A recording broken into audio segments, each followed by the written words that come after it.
بسم اللہ الرحمن الرحیم ایاک نعبد و ایاک نستعین۔ میں آج اپنے ان سارے پاکستانیوں کا شکریہ ادا کرنا چاہتا ہوں کہ جو آج سڑکوں پہ نکلے، جنہوں نے مظاہرے کیے، پروٹیسٹ کیا، ایک الیکشن کمشنر کے ایک جانبدار فیصلے، ایک سازش کا حصہ بن کے، ایک مافیا کا حصہ بن کے اس نے جو فیصلہ کیا آج، اور جس کی وجہ سے میری قوم سڑکوں پہ نکلی، میں سب کا شکریہ ادا کرنا چاہتا ہوں۔ پہلے تو میں اپنی قوم کے سامنے یہ رکھنا چاہتا ہوں یہ کیا فیصلہ ہے، یعنی یہ توشہ خانہ کیا چیز ہے۔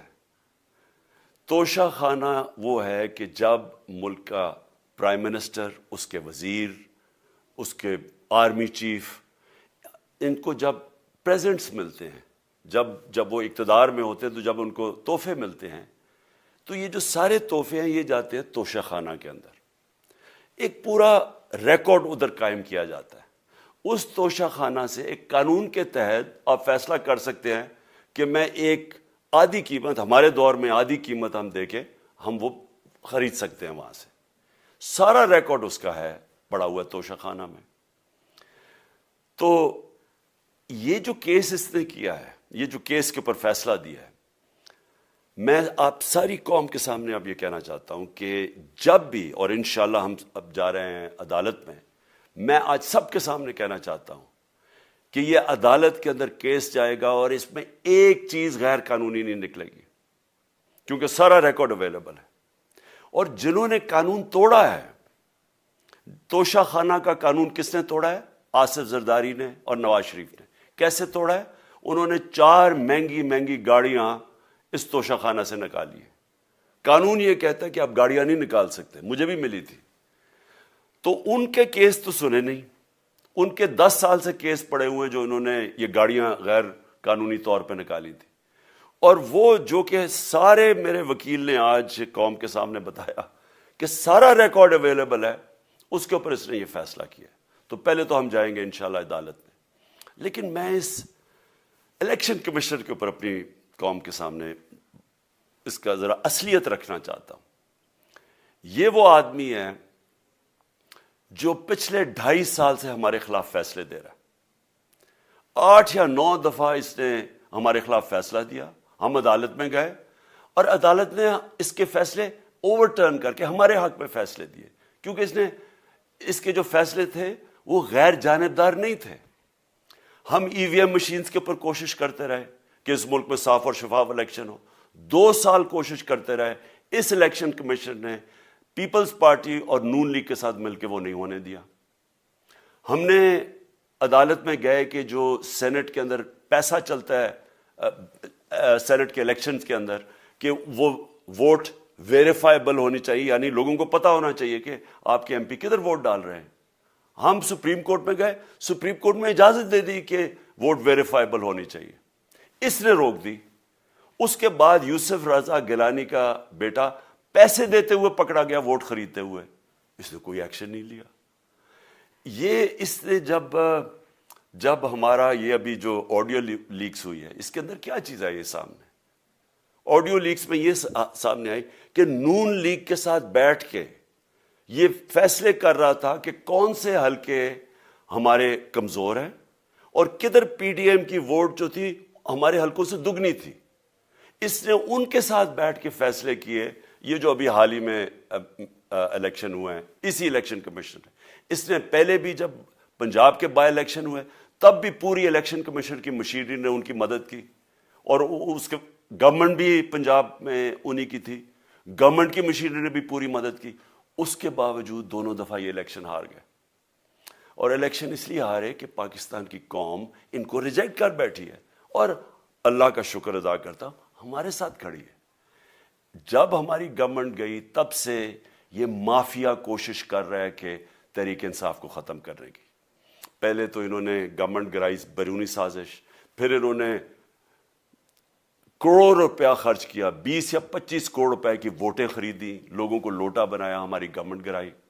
اس کے بعد جب ہم نے مظاہرہ کیا، پرامن مظاہرہ، آئین اور قانون میں رہتے ہوئے، ہمیں آئین اجازت دیتا ہے پرامن احتجاج کرنے کی، ہم نے پرامن احتجاج کرنا تھا۔ انہوں نے جس طرح ایک بیرونی جو آج بھی وہ سائفر اویلیبل ہے جس میں واضح ہے کہ ان کو باہر سے مل کے انہوں نے ایک گورنمنٹ گرائی تھی. سب کو پتہ ہے سندھ ہاؤس میں 20-25 کروڑ روپیہ چلا اور گورنمنٹ انہوں نے گرائی. اس کے اوپر مظاہرہ ہم نے کیا 25 مئی کو. انہوں نے جس طرح کا ظلم و تشدد کیا ہمارے اوپر پاکستان کی تاریخ میں ایسے کبھی نہیں ہوا. عورتوں بچوں کے اوپر دیکھ رہے ہیں فیملیز, انہوں نے شیلنگ کی, گھروں میں گھس گئے رات میں, جو پنجاب پولیس کو انہوں نے استعمال کیا, اور انہوں نے سمجھا کہ پارٹی کراش ہو جائے گی. پھر بھی نہیں ہوئی. پنجاب کے بائی الیکشن ہار گئے. پھر انہوں نے میرے اوپر کیسز کرنے شروع کر دیے. کبھی عدالت میں ایک کیس ہوتا, کوئی 24 FIR ہے میرے اوپر. دہشت گردی کا میرے پہ کیس کر دیا. کیا کیس تھا؟ ساری دنیا میں رپورٹ ہوا وہ کیس. کیس کیا ہے کہ عمران خان کہہ رہا ہے کہ ریمانڈ پہ بھیجنے کے لیے ایک جس کے اوپر تشدد ہوا ہے, کسٹوڈیل ٹارچر ہوئی ہے شہباز گل کو, کہ ہم قانونی کارروائی کریں گے, اس کے اوپر دہشت گردی کا کیس کر دیا. تو پوری کوشش کرتے رہے نہ کسی طرح اس کو, کیونکہ میچ میں تو آپ کھیل نہیں سکتے تھے, تو عمران خان کو میچ سے نکال دو باہر. یہ شروع سے ان کی کوشش تھی. پتہ ان کو چل گیا کہ عوام آ گئی ہے کھڑی ہو ہمارے ساتھ. بڑے میں جلسے ہوئے ہیں, کبھی اتنے بڑے جلسے ہوئے ہی نہیں پاکستان میں. اور پھر یہ جو ابھی جو الیکشن ہوا ہے اس کے اندر پوری پلاننگ کرتے ایک کینڈیڈیٹ کھڑا کر کے پھر بھی ہار گئے. تو یہ مجھے پہلے ہی پتا تھا کہ انہوں نے اس کا رزلٹ کیا آنا ہے. میری ساری پارٹی کو پتا ہے, میں نے ان کو واٹس ایپ کیا, اپنے سارے لوگوں کو بتایا. مجھے کل رات میں نے سب کو بتا دیا کہ اس نے ڈسکوالیفائی کرنا ہے, کیونکہ یہ اس سازش کا حصہ ہے, یہ مافیا کا حصہ ہے. اور مافیا کیا کوشش کر رہی ہے, یہ ذرا ساری قوم سن لو. جو پاکستان کی سب سے بڑی پارٹی ہے, جو فیڈرل پارٹی ہے, باقی پارٹیز تو اب صوبائی پارٹیز رہ گئی ہیں, چھوٹی سکڑ کے ہو گئی ہیں فیملی پارٹیز. جو سارے ملک کے اندر ایک فیڈرل پارٹی ہے, اس کو ختم کرنے کی کوشش کر رہے ہیں. اور یہ میں پھر سے اس ملک کی تکلیف دے جو ہمارا تاریخ کا حصہ تھا, جب ایسٹ پاکستان ہمارے سے علیحدہ ہوا, کیا ہوا تھا؟ جو پارٹی کو سب سے بڑا مینڈیٹ ملا, اسی پارٹی کو ختم کرنے کی کوشش کی. ملک کا جو ہوا وہ تاریخ کا حصہ ہے. یہ پھر کوشش کر رہے ہیں کہ ایک پارٹی جو ساری فیڈریشن کو اکٹھا رکھ سکتی ہے, اسی پارٹی کو ختم کرنے کی کوشش کر رہے ہیں کہ جناب عمران خان کو کسی طرح ڈسکوالیفائی کریں اور پھر الیکشن ہو. اور پھر مجھے اور نواز شریف کو ایک ہی طرح دکھایا جا رہا ہے کہ اچھا جی عمران خان بھی ڈسکوالیفائی ہو گیا تو نواز شریف بھی ہو گیا. نواز شریف اس ملک کا بڑا مجرم ہے. 30 سال سے چوری کر رہا ہے اس ملک کا پیسہ باہر. بڑے بڑے محلات ہیں اس کے اور اس کے بچوں کے باہر. ایک رسید نہیں دکھا سکتا کہ پیسہ کدھر سے آیا. میں نے کرکٹ کھیلتا تھا تو میں نے ایک فلیٹ خریدا. میں تو پبلک آفس ہولڈر بھی نہیں تھا. 34-35 سال پہلے میں نے فلیٹ خریدا جب کرکٹ کھیلتا تھا. اس کے باوجود میں نے 8 مہینے عدالت کے اندر ایک ایک رسید بتائی کہ مجھے کدھر سے انکم آئی, کدھر سے آمدنی آئی, اور باہر سے حلال کے پیسے کی جو میں نے جو خرچہ جو خریدا فلیٹ, اس کو جب بیچا بینک کے تھرو پاکستان میں پیسہ لے کے آیا, اپنے ملک میں پیسہ لے کے آیا. اس کی بھی منی ٹریل تھی. عدالت نے مجھے صادق اور امین کا, اور مجھے مقابلہ اس آدمی سے کر رہے ہیں جو اربوں روپے کی پراپرٹیز لے کے بیٹھا ہوا ہے. کبھی کوئی جھوٹ بولتا ہے کہ جی مجھے قطری کھاد کے جی قطری نے پیسے دے دیے, کبھی وہ کہتا ہے یہ ہے وہ ذرائع وہ فیل ہو جاتا ہے. وہ بیٹی کہتی ہے میرے لندن تو چھوڑو پاکستان میں کوئی پراپرٹی نہیں ہے, اور پھر پراپرٹی نکلا. یعنی جو بتا ہی نہیں سکتے کہ اس ملک سے باہر اربوں روپے کی پراپرٹیز ہے, اور اس کو اور میرے ساتھ کر رہے ہیں کہ جی اب دونوں ڈسکوالیفائی ہو گئے. اور جو سب سے شرمناک چیز کیا ہے کہ جس آدمی کی ساری پراپرٹی سب پاکستان سب ڈکلیئرڈ اپنے نام پہ, اس کو ڈسکوالیفائی کر رہے ہیں, اور یعنی میچ سے باہر رکھنے کی کوشش کر رہے ہیں. اور کن کو اس ملک میں بچایا جا رہا ہے؟ اس ملک کے بڑے بڑے مجرم جن کے اوپر اربوں روپے کے کیسز ہیں, وہ آ کے پہلے تو ان کو سازش کے تحت ملک پہ بٹھایا جاتا ہے, پھر وہ قانون اسمبلی میں بیٹھ کے نیب کا قانون چینج کرتے ہیں اور 1100 ارب روپے اپنا معاف کروا لیتے ہیں. قوم جب نیچے پسی ہوئی ہے آج مہنگائی میں, بے روزگاری میں, 6 مہینے میں انہوں نے ملک کدھر سے کدھر پہنچا دیا ہے. آج دنیا کہہ رہی ہے کہ پاکستان قرضے نہیں اپنے واپس کر سکتا, ہمارے بانڈز کریش کر گئے ہیں, ہماری انڈسٹری نیچے جا رہی ہے, ہمارا فورن جو پاکستان میں ڈالرز آنے تھے ایکسپورٹس بھی نیچے جا رہی ہیں, ریمیٹنس بھی نیچے جا رہی ہے, ملک کی دولت کم ہو رہی ہے, گروتھ ریٹ نیچے چلی گئی ہے, کسان علیحدہ سڑکوں پہ نکلے ہوئے ہیں, ٹیکسٹائل انڈسٹری وہ 20% بند ہو گئی ہے. 6 مہینے میں وہ پاکستان کو یہاں لے کے آئے ہیں اور اپنے صرف پیسے بچا رہے ہیں, صرف آ کے اپنی چوری بچا رہے ہیں. اور جو آدمی 26 سال سے سٹرگل کر رہے ہیں اس ملک میں, قانون کی بالادستی ہو, انصاف ہو, احتساب ہو, اس کے اوپر کیسز کر رہے ہیں اس طرح کے, صرف اور صرف میرا منہ بند کرنے کے لیے.